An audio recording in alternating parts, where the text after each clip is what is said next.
presented by Unique Films. खुदा भगवान पगली होके लागल ओकर याद हमारा दिल में आज भी भाई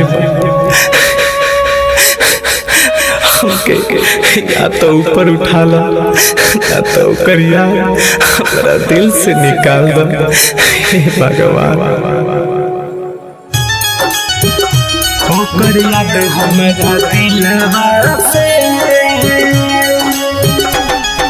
Music by Gaurav Roshan.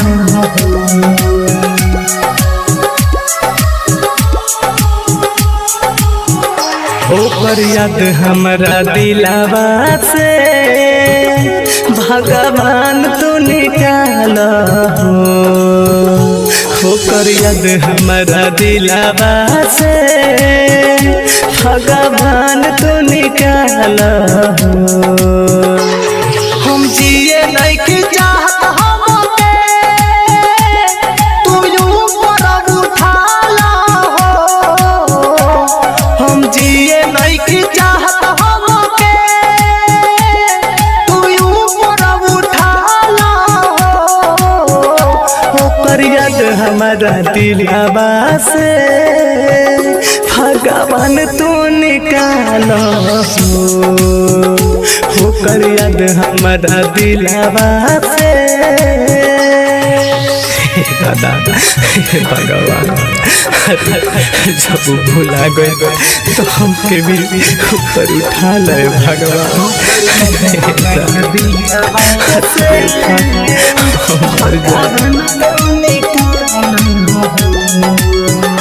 नइखे अब कौनो बास टूटल बाबी सवास अब तो बन गईली उ दूसरा के खास दादा दूसरा के नइखे अब कौनो बास टूटल बाबी सवास अब तो बन गईली जाके उ दूसरा के खास दूसरा मोती जैसे बिखरल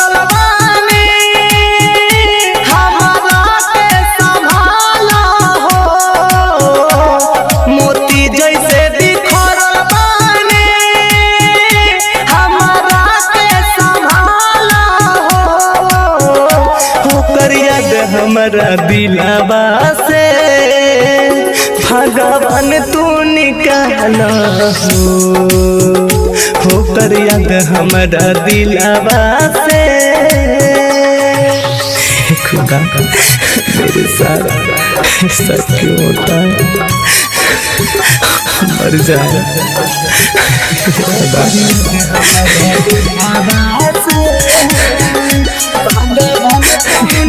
ऊपर उठा ला रोते कोटे लारा कैली परी टक से घा कैसे जी जिंदगी नहीं के बुझा दादा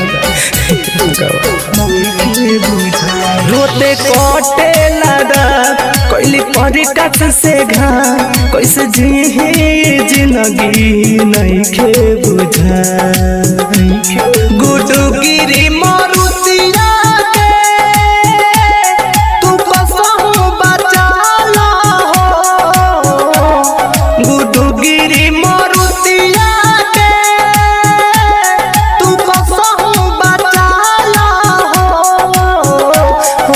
याद हमारा दिलवा से भगवान तू निकाल हो।